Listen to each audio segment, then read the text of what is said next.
Welcome to the Novel Navigator. I'm your host, Zainab. Perhaps you've just gotten into reading, or like me, are an avid bookworm. In this podcast, I'll be sharing some of my favorite books with you. In each episode, we'll delve into character analysis, historical and political references, author profiles, and so much more. So, without further ado, let's get started. In this episode, we'll be discussing Nevermoor. Nevermoor is a middle school fantasy book by the author Jessica Townsend. I'll be leaving a full synopsis link in the description, and I recommend you read it if you haven't previously read Nevermoor, because I will not be going over the plot in detail this episode. And if you haven't read Nevermoor, I really do recommend you to check it out. It's not that long of a read, and it's completely worth it. Spoilers ahead. Alright, all you need to know now is that Morgan Crow is a cursed child due to die on her 12th birthday. She cheats her death, doesn't skip it or becomes immortal, just skips it for that time, and ends up in the magical realm of Nevermoor. And I'm going to be changing things up a bit. Instead of me explaining to you all the Easter eggs and the characters, I've got my very good friend and fellow Nevermoorian, Mariana, to discuss it with me. Hi. Welcome to the show, Mariana. Thanks. It's amazing to be here. Thank you so much for inviting me. Yeah, thank you for coming. Mariana is my best friend of a decade now. We've gone through many fantasy phases together, and our most recent one is Nevermoor. Now, let's talk a bit about Nevermoor, the city itself. When you first, meet the city Nevermoor, it seems it's a magical, fantastical place full of twists and turns, but what you don't know yet is it's a very sinister city. Lurking underneath, there's a lot of darkness. I mean, the scaly sewer beasts, tricksy lanes, all of these things that just want to kill you, basically. And I think that's a theme that runs throughout the book, the sinister and the silly. And this is something that the author mentioned before, that she really likes to read books that have that really dark feel, but also that really bright feel. And if you think about it, Nevermoor's facade is very glowy. I mean, the outfit that I'm wearing is inspired by Jupiter North and the Hotel Deucalion, right? Flashy, parties, glitz and glamour all the time. But there's a whole other side of Nevermoor, the ghastly market, the bonesmen, all of these old wives' tales that are actually true. And that really shows the dark side of the city. It's kind of like one of Morgan's teachers, Maudme. At first he seems like this really nice, gentle, kind character, but really underneath he's the one organizing the ghastly market, or co-organizing it. So it's kind of like in Nevermoor, even the Brawley Rail, it seems like this amazing form of transportation, but if you just let go of your Brawley, then it's not going to end so well for you. Yeah, it's if you have sweaty palms, you will splat to your death. And it's a theme that comes up throughout Nevermoor, that whilst it is a middle school book, it is, at some points, it flies over your head completely. Like, until I had to actually analyze this for the podcast, it didn't really register in my head on how certain scenes are dark. Like, the book opens with the girl. This is an 11-year-old girl, and she knows exactly when she's about to die. When have you opened a middle school book where the character knows that they're going to die and they're used to it, and they know what their coffin is going to look like and everything, right? And I want to talk a bit about the name Nevermoor itself. And that comes from a poem called The Raven by Edgar Allan Poe. And this is a very famous poem. You see it in pop culture as well. The Gilmore Girls episode just comes to my mind. If you're a Gilmore Girls fan, you'll completely understand what I'm talking about. And there's this one motif that keeps getting repeated throughout the poem, and it's, "Quoth the raven, nevermore." And when the author, Jessica Townsend, read that, she just loved the name Nevermoor because it has that sinister undertone, but it also sounds like a fantasy place, fantastical. There's magical elements in it. And I think that's something that the author really wanted to portray in this book. Also, did you know that Jessica Townsend herself, she enjoys reading the kind of genre where it's both sinister and silly at the same time. So I think that's what largely inspired her to write Nevermoor. And another inspiration for Nevermoor is where Jessica grew up. Well, not necessarily grew up, but she spent her 20s in London. And if you pay attention to it, Nevermoor is kind of like a fictional London, right? Yeah, the Brawley Rail is kind of like London's Tube. There are many other little references. And, if I've never been to London personally, but I know several people who have been, and it has that bustling twists and turns. You don't know where you're going until you're there kind of city, and that's basically what Nevermoor is in its heart. Now let's look a little bit into Morgan's previous life. Mariana, want to take us there? Yeah, like even a great example is when I think her caseworker or like some government official is talking to her father. She's asking, why is Morgan not having an education? And her father says, it would be more use for me to send my hunting dogs to school. They have a longer lifespan and they're more used to me. And I mean, like, how did Morgan survive hearing that all her childhood? I'm surprised she didn't go bonkers just because her dad does not care for her at all, which is probably really hard for her.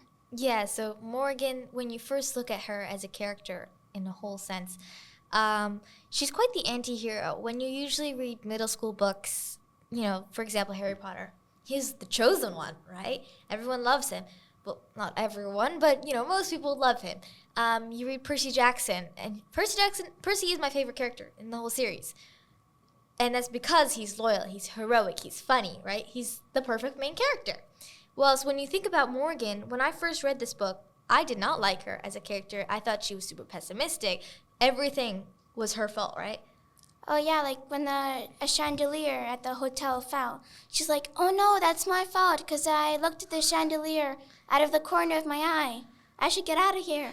Yeah, exactly. She has that, and it just got annoying to some points. It's like, oh my goodness, you need to grow up. Stop whining. Not everything is your fault. But when you reread it when I reread it, I realized that she's this way because of her upbringing. I mean, if your parents or your grandparents or everyone around you blames you for something that happens, everyone, the thing is just blame the cursed child for everything that goes wrong, right?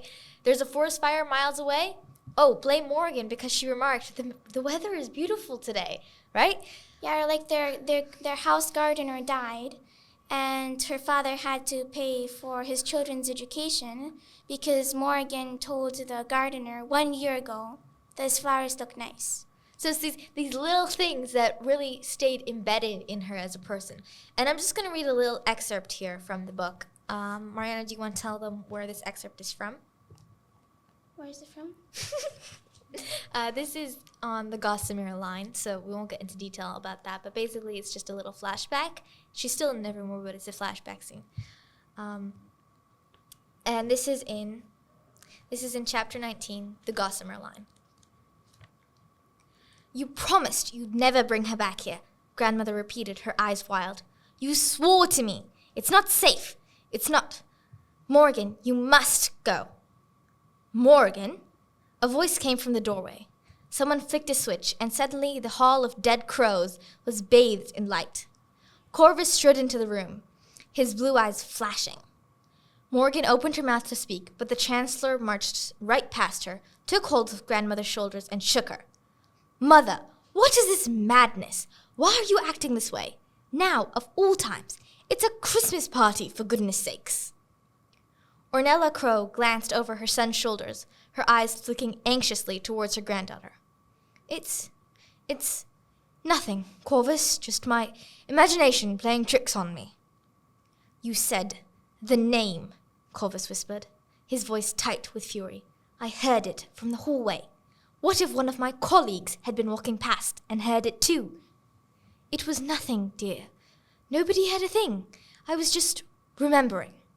We swore we'd never speak that name again. We swore it, Mother. Morgan felt as if her breath had left her body. The last thing I need is for people to be reminded of all that, just when I am making inroads into the federal government. If anyone in the Wintersea party... Corvus cut himself off, pressing his lips into a thin line. Tonight is an important night for me, Mother. Please don't spoil it with that name. Corvus! That name is dead. Corvus Crow turned on his heel, walked straight through the spot where his daughter stood, invisible to him, and was gone. That's Morgan's childhood, people. She's practically dead, right? They don't want to remember her. They don't want any reference of her. Her own grandmother isn't allowed to say her name. Yeah, there's another flashback scene where Morgan is just sitting in her room, and her stepmother comes in, and she's talking on the phone, and she starts measuring Morgan. And Morgan realizes that her stepmother is measuring her for her burial dress. and she hears her stepmother discussing what colors should be lining the coffin. I mean, I'm really surprised at the Morgan is saying. Just growing up, hearing her stepmother planning her coffin. Exactly, and it was pink. She hates pink. She'd much rather have a black, like maybe like an oilskin coffin. But of course, she gets no say in her coffin either. And I think when she gets to Nevermoor and she gets to the Hotel de Coulian, she meets Jupiter, she meets Finestra, Jack, Dame Chanda, Kedjigri, Charlie, Martha, all these people. She's really lucky to have this found family, basically. And that's a very big theme in Nevermoor, the found family. She has several of them. And specifically the one in the Hotel de Coulian. There's this one scene where she mentioned the chandelier breaking. And in her head, she thought everyone was going to yell at her, send her back to her old home with her family. Well, her ex-family now. And she didn't want that to happen. But what actually happened was Kedjigri was like, oh, wee lass, you've had a shock. Let's send you up to your room with some tea. And yes, she was shocked, but not in the terms of the chandelier falling. Shocked as in that people were accepting her. They weren't thinking that she was a burden or that she was a curse. And that really shapes her to be a better person. You won't see it in the first book, right?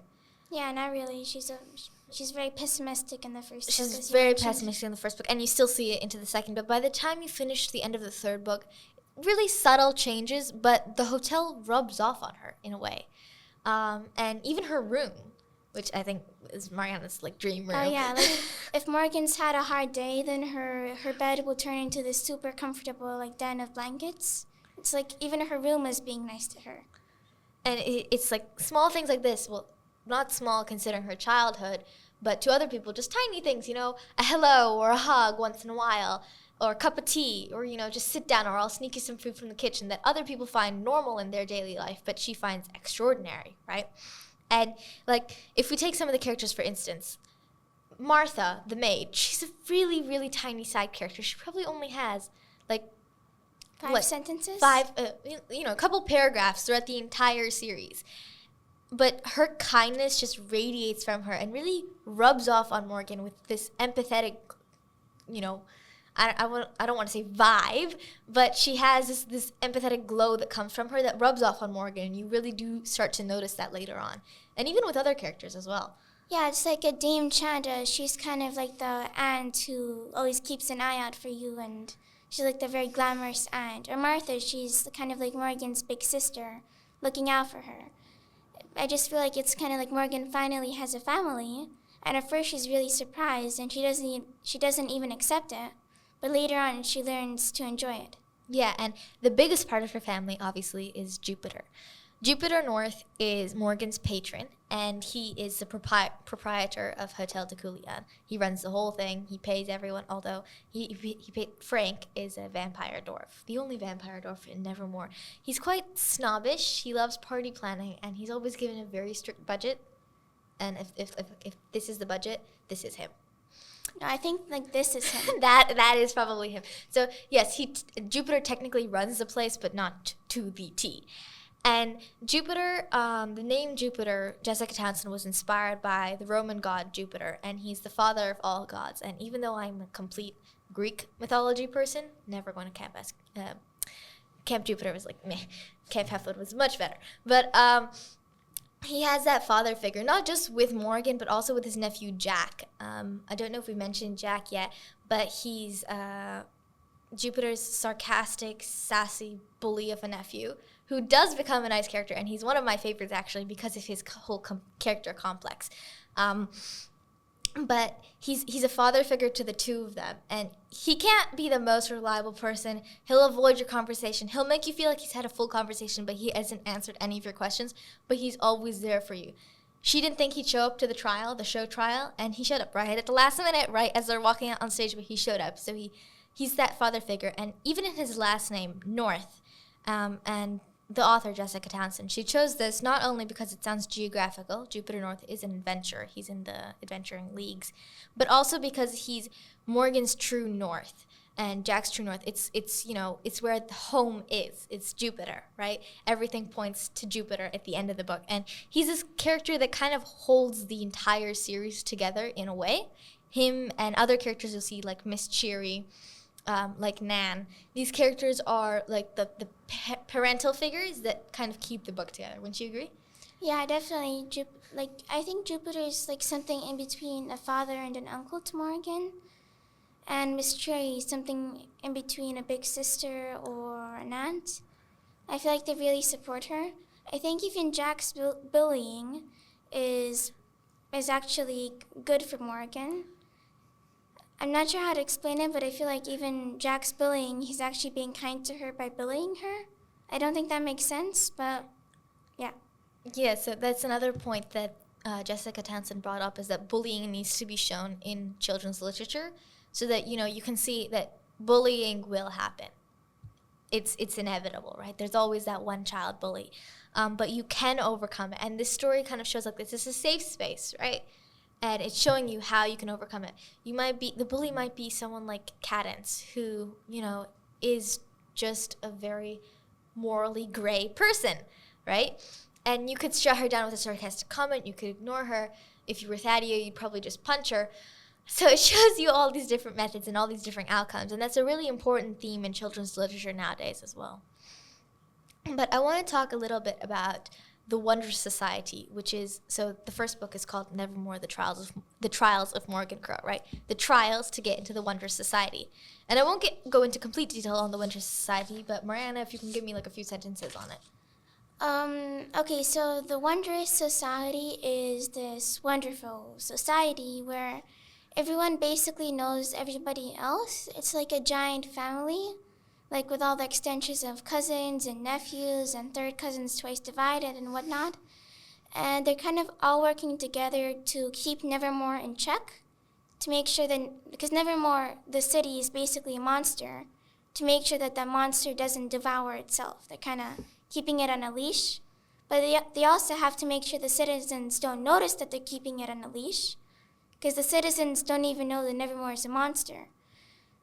So they have a very complicated and important role to play. Yeah, it's an extremely elite society, and everyone in it has a knack. A knack is basically the Nevermoorian word for talent. It could be something mundane, so they have two schools of knacks, the mundane and the arcane. And the mundane is the bigger school. It's, things like, average things, dragon riding, tight roping, illusionists, people like that. And then you have the arcane arts, which are more like, witchcraft, oracles, the more magical side and the more mundane side, right? And within the Wondrous Society, you have your unit, and that unit is a group of 9 people. And when you go through the trials, you trial to get into the latest unit. So the one that Morgan is trying to get into is Unit 919. They're the 919th unit of the Wondrous Society. It's a very long-lasting society for hundreds and hundreds of years. And within that unit, they're basically your brothers and sisters for life. And even though once you graduate what are called your junior scholar years and you move into senior scholar, you don't have to necessarily stick together. You don't ride home train anymore together. But, you always have that person to count on, that person that will always come to you. And someone might leave the society, right? You brought up Dame Chanda, right? She never goes to One Sock anymore. Yeah. She stays in the hotel all day because she hates getting wrapped up into all these different scandals and stuff. But she knows that if she does go back, she'll always have her brothers and sisters there. Whilst Jupiter is always inside the society helping people out, orientation, adventure leagues, missions, basically. And I think we should do a little roundup of Morgan's unit because, we want to focus on now and not all the previous past people. So let's do a roundup. Mariana, start. All right, well, first of all, we have Morgan Crow. She is a Wondrosmith, and we've spent most of this podcast discussing her, so I think we're good with that. Yeah, well, on Wondrosmith, I'm not going to explain what that is, and this is a huge spoiler anyway, but I did give you a spoiler warning. It's a very big one. Read it. You'll find out what a Wondrosmith is. It's really hard to explain, but it's very, very cool. She has to have 9 signatures on her dangerous entity paper, basically, which means that she's great. She's a good person, but she has a very powerful knack, so she needs to have safeguards. It's kind of like, it wasn't always like this. So Wondersmiths were originally good people. But because of the latest Wondersmith, who was like Voldemort basically, saying I'm a Wondersmith is kind of like saying, hey, I'm Voldemort's firstborn son. Want to be friends? So it's quite hard for Morgan. Yeah, everyone bases the Wondersmith now off of the last one that came, which was 100 years prior, Ezra Squall, which is just a really unlucky combination. You got a Wondersmith and a psychopath, and they both ended up together. So it gave this really bad impression of it. But a little more about that when you read it. Our next person is Hawthorne Swift, my favorite character of all time. Well, Hawthorne or Jack to be my favorite. And he's a dragon rider. I mean, do I need to say more? He's a dragon rider. He rides dragons. He has been since he was a toddler. But if he wasn't a dragon rider, he would be top troublemaker. He unleashed a whole barrel of toads at the welcome party. He also happened to jump a giant jelly statue on a girl at the welcome party. He took notes when Jupiter was talking about law breaking. He's a very rambunctious person, and he loves wearing ugly sweaters. Okay, next up we have Candace. Candace is a mesmerist, and this is kind of a blessing and a curse because almost everybody who she meets immediately forgets her. So even her patron was calling her Candace Buttons or instead of Candace Blackburn. And I imagine that even like having a childhood was probably hard with that too. Probably very hard to make friends. I don't know if her parents would forget her. If they would, that would be very difficult. I hope not. And mesmerist. So basically, if she tells you go jump off a cliff, and she uses her fancy mesmerist voice, then you will go and jump off the cliff. Off the cliff. Thankfully, she doesn't do that. Most of the time. Yeah. She's, like I mentioned before, she's a very morally gray person. Morgan both hated her and looked up to her at the same time. So she's that person that you can hope she's on your side, because if she's not on your side, you are severely doomed. And if you were a Dune fan, think of it as the Bene Gesserit voice that she's using. Our next person on the list is Maher Ibrahim, and he is a linguist. Doesn't sound really fancy, but he can speak 36 languages fluently. He is currently teaching everyone in the unit Dragon Tongue, and I'm not talking, hi, how are you? How's it going? What'd you eat for lunch? He's teaching them the vulgar stuff. There's this one scene where Anna thought she was saying you're welcome. She was not. Don't worry, the translation is not in the book. We have no idea what it says, but from the shouts that the kids had on the pages, it was something serious. He's one of Hawthorne's best friends as well, because, they both love making trouble. They both love making fun of other students. They've yelled several rude things before. They're not necessarily great influences, but they're not bad people. So it's still child appropriate. Okay, next up we have Thadia. Thadia McLeod. She is a fighter, and in her stage trial, she defeated a full-grown troll with a chair and her bare hands. She's very blunt. She doesn't really worry about offending your feelings, and if you offend her, she will probably beat you up. She's like Gimli. She doesn't really care. She just shoot first, ask questions later. Yeah, Gimli. Thalia Grace, Clarice LaRue, so those kind of characters. But she also is, when you get to know her, she's also very overprotective of the unit. Like, if anyone threatens to dare touch Morgan, she'll be like, hands off my sister, and then kicks them. And our next person is Francis Fitzwilliam, and he's a gastronomist, just a fancy word for a chef. Basically, his food is so good that you can feel it. So basically, he takes you through an emotional roller coaster. So you'll cry into your souffle. This summer tart will remind you of summer 3 past when you had a picnic in the park with your best friend.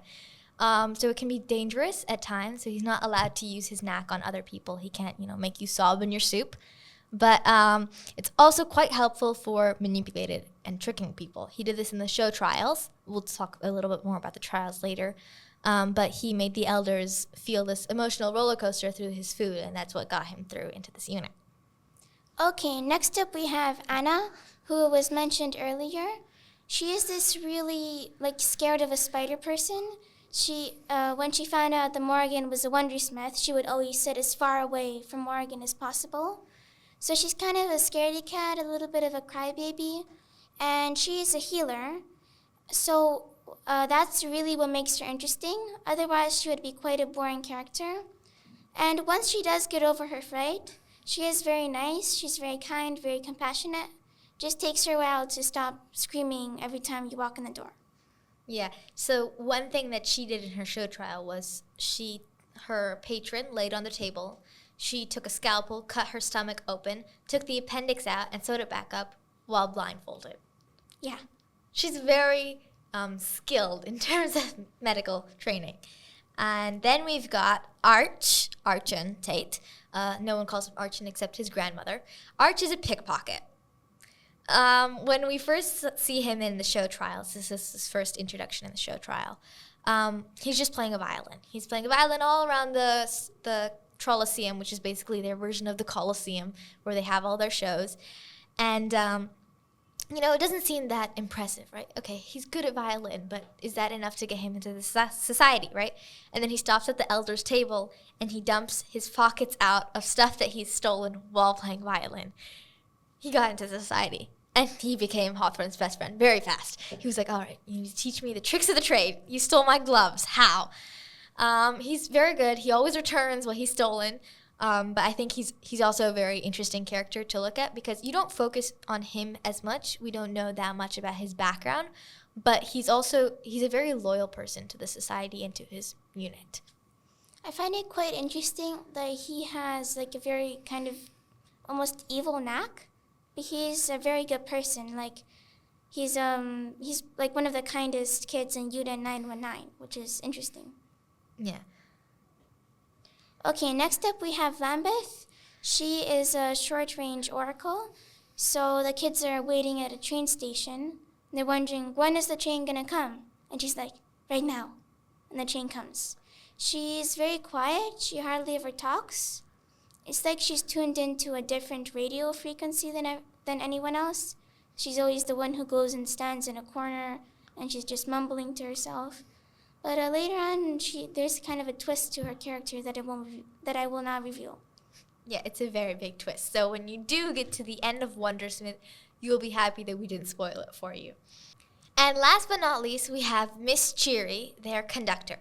And she's their home train conductor. Home train is basically their own private train that they have their own private train station for.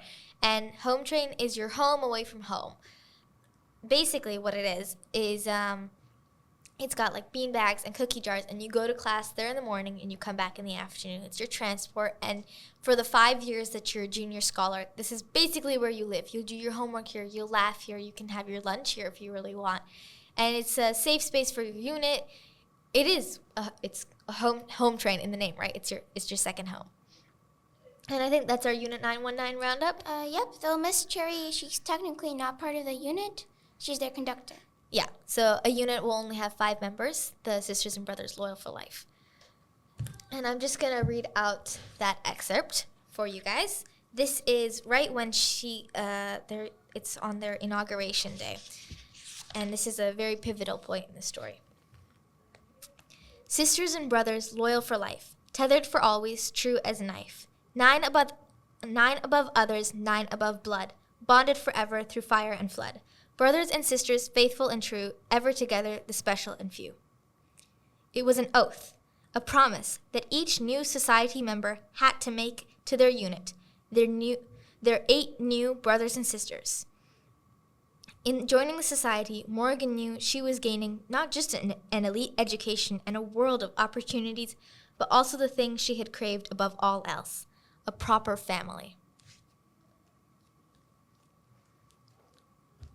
And this brings up to a topic that we were talking about before, how Morgan's desire is just to have a family, right? Yeah, because like the family she grew up in, it was more like her father. He didn't love her. He was her dad because it was his duty. And because he was a politician, it would look really bad to his image if he just dumped his daughter in an orphanage. So really he just kept her because he had no other choice.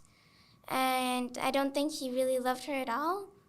So she was actually kind of a burden to him because he had to pay for every crime the people said she had committed, even though she didn't, of course. And her stepmother, Ivy, she's not really this evil stepmother character, but she's not nice to Morgan either. So Morgan, she just doesn't have a proper family. So that's what she really wants most in her life. I think that's like her dearest wish, to have somebody who loves her because they want to love her, not because they have to. Yeah, and that's a big theme throughout this series. Friendship and found family. So you have the Hotel de Coulian family. You have One Sock, your unit. It's your new family, right? These people, brothers and sisters, loyal for life. But her family thing gets shattered in the next 3 pages. Won't be spoiling that either, because it's very interesting and tragic to read all about that. And so we've covered, so far what have we covered? We've covered Morgan's upbringing, we've covered the hotel, we've covered her friends. Let's talk a bit more about characters. Sure. Yeah, I think Hawthorne, we should go a bit deeper into that. Yeah, so Hawthorne Swift, as we mentioned, is Morgan's best friend. They met at the welcome garden party for the Wondrous Society trials. And Hawthorne is your typical troublemaker, like we mentioned before, right? He has grown up in a large-ish family. He has 3 other siblings. He has a baby sister. She's very annoying. And aggressive. Hollowpox comes to mind. When you get to that book, you will understand why we're saying she's very annoying. He has an older sister as well, but she doesn't feature that much in the story because she studies abroad at a weather facility. The weather facility is, in fact, in the middle of a cyclone, so she can't really travel home that often. Yeah, she only comes for special occasions. I think she's only come twice in the series before. And last but not least, we have his brother, who goes to a school where it's a school of thought. So you have sworn, written down on paper, sworn to never speak except for 1 day a year. So he carries around this chalkboard to communicate with everyone. He doesn't really communicate, more like just leave sarcastic and rude comments, like, I'm not related to this family. This is not my mother. We don't look alike. There's this one scene that comes to mind on Christmas where they're all hanging out in the Hawthorne family house, and they're making all these names because dragons themselves have like really weird names, like slicks through the air like smooth oil, or I don't know, give me one. Like burns with the fire of 1,000 burning gas stoves. Exactly, things like that. So they were making all these analogies for each other, and his was hopes he's adopted. He's a very enigmatic character. And so Hawthorne's grown up with that loving family, right? And when Morgan actually comes to his house, she feels this twinge of jealousy that she's quite, apprehensive about. She doesn't want to be jealous of her best friend, but at the same time, she still feels that, even though when you see this moment, it's by the 3rd book, so she should be used to her family now, right? Yeah. But she still has that apprehension that suddenly this can all drop and I can go back home. It's kind of like finding out that your friend lives in a mansion, whereas you live in you liked your house before, but now you see your friend lives in a mansion. It's kind of, you don't want to be jealous of your friend, but you are. Yeah. And another one of Morgan's friends is Jack, who we've mentioned a bit earlier. And Jack is a witness, like Jupiter. That's his knack. And basically, a witness is the ability to see the past of an object. So there's this one scene where Jupiter's trying to explain what a witness is. And he looks at a teapot, and he asks Morgan, what do you see in this teapot? And Morgan just describes the teapot. Oh, it's green, it's round, it's got polka dots. And he's like, this teapot was made in this factory where this woman worked, and she used to use this teapot when her sister came. And when her sister passed away, she gave the teapot away. And she didn't believe him. So then he's like, and I see, last year your stepmother made you cut your hair. And so he can still see the outline of the bob around her head. So basically that's what a witness can see. And people as well. You can see when they're sad, there's like this glowing blue just coming around them. They see all these little traces around the city. So for a witness, it can be like a headache procedure to filter everything out.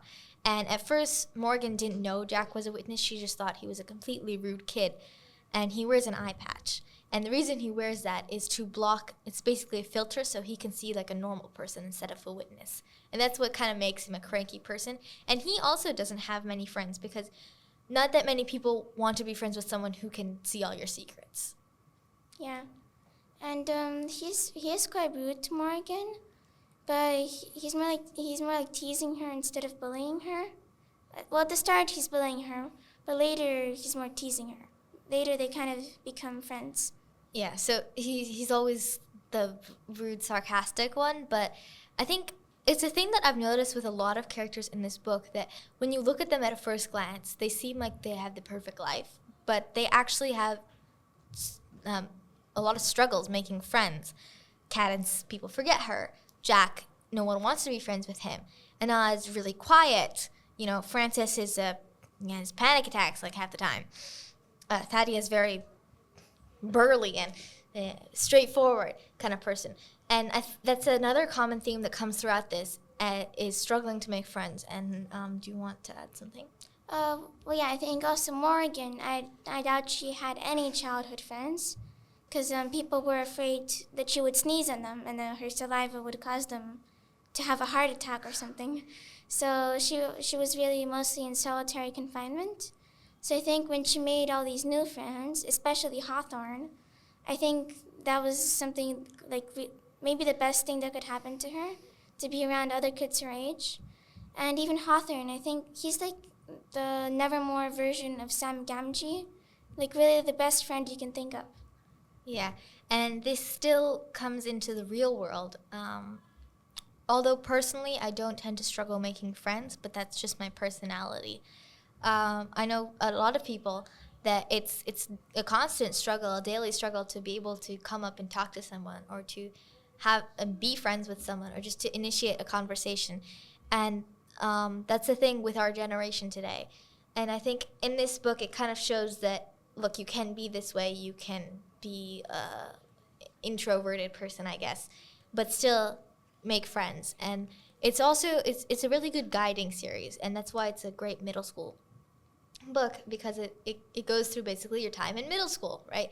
Although there is no middle school in this, but the mindset that comes around with the apprehension on, I don't want to just like go out there and be like, I love Dune, be friends with me, because everyone will think I'm weird, or you don't want to go up to that person because that person's sitting in a whole giant group of friends, and these are things that kids these days really struggle with. So I like that in this story it kind of shows you that, but also shows you how to fix that and how to make new friends, and that when you do, you have these brothers and sisters for your life.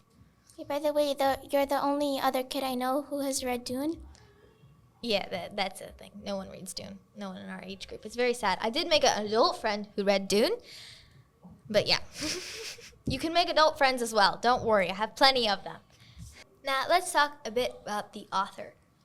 So Jessica Townsend was an author from a very young age. Her first book she wrote when she was 7. It's called The Three Koalas, and it was published in her library newsletter, which is a fun fact. Her favorite book is Little Woman. She says that she enjoys family stories, which relates with the family themes in Nevermoor, or the lack of. Lack of, or the family. Yes. Another fun fact is that it took her 10 years to write Nevermoor. And this is like 10 years on and off. She's actually planned out 9 books for the entire series. Currently, 3 are published. And but it took her 1 year to write Wondersmith, because it's the saying with an author is you have your lifetime to write your first book and 6 months to write your second. Because, now she has an audience. Now she has people waiting for the next book. And I'm glad I didn't get into this series when it was being published, because it would have been really annoying, like waiting for the next book. And another thing about Jessica Townsend is that she's obsessed with names. As a child, for her birthday, she used to ask for baby name books, because it comes with the meanings of the names, so that she would just have lists and lists of names. So she's like, I either have lots of kids or write books. She chose writing books.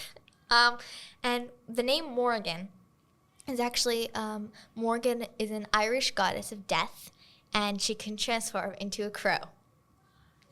Morgan Crow. And for mythology fans, you would have known this already. And I think that omen of death, right? Because Morgan knows she's going to die. Morgan thinks, I'm going to die. Everyone is going to, I'm cursed. I'm going to die. That's a common theme throughout the first book.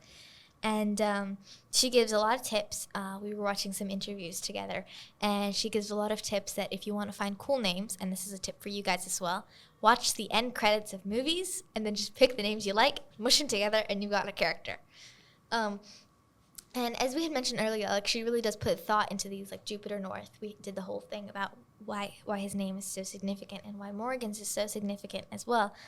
And another thing that she puts in her books is, not in her books exactly, but that she likes to talk about a lot, is that nowadays, now that we have devices, I actually have my laptop in front of me, but nowadays with all our devices, we have this instant gratification. No one's bored anymore.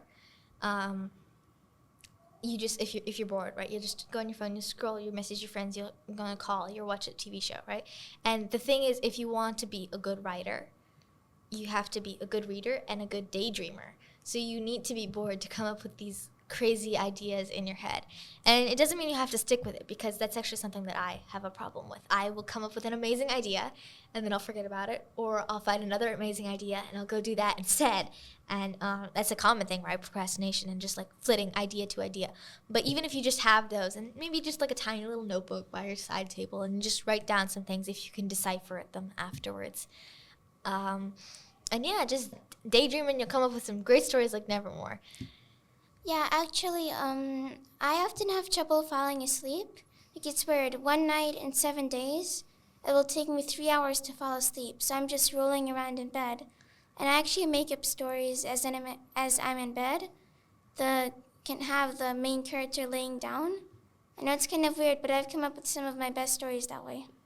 Yeah, so lying in bed, bored on the sofa, waiting for the bathroom, there's any of these scenarios, you can just daydream. And I think for now, that's it. We'll show you the series. So if you did enjoy the first book, Nevermoor, The Trials of Morgan Crow. Oh, the trials. Okay, I'm so sorry. We forgot to mention the trials.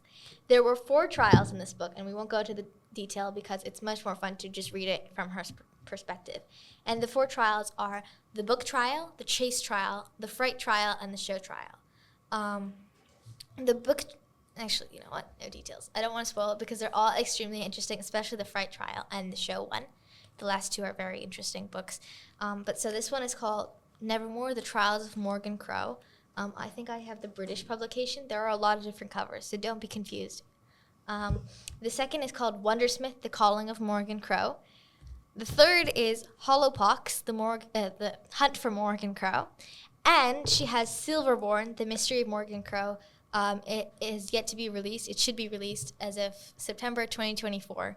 I have been waiting 2 years for this book because she was supposed to release it in 2022 and then 2023, now 2024. So she better release it now. Yeah, she better, or else I'm getting a Sandworm and I'm going to find her and force her.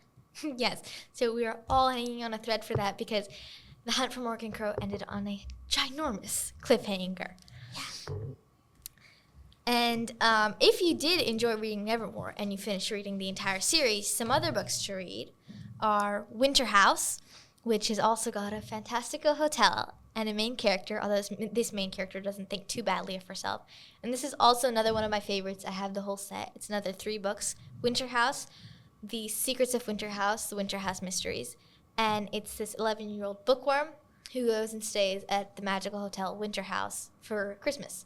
And she doesn't know it's magical at first, but these tiny little things, and there's this whole scavenger hunt, clues, and very interesting book if you liked the whole whimsy feel of Hotel de Coulion. And another one is Mariana's favorite. One of my favorites, Alcatraz versus the Evil Librarian. This is very similar to Nevermoor in the fact that the main character also has a gift that's also kind of a burden, so like a knack, but also he gets blamed for a lot of stuff that's not his fault. So they have a lot in similar. Yeah. And on the terms of knacks, Mariana, what do you think your knack is? Okay, so honestly, I think my knack would be being a Lord of the Rings and Silmarillion geek, because I memorized the family trees from the books.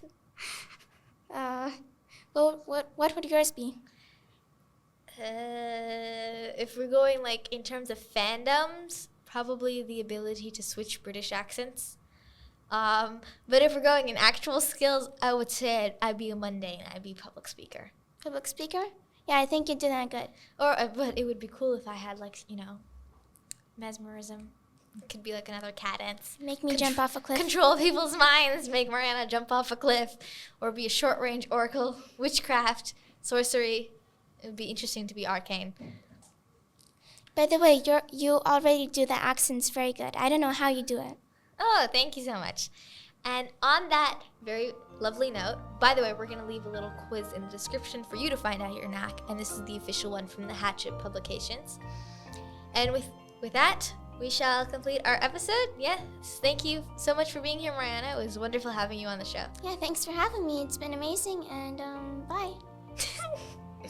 Stay tuned for the next episode. The book has yet to be decided.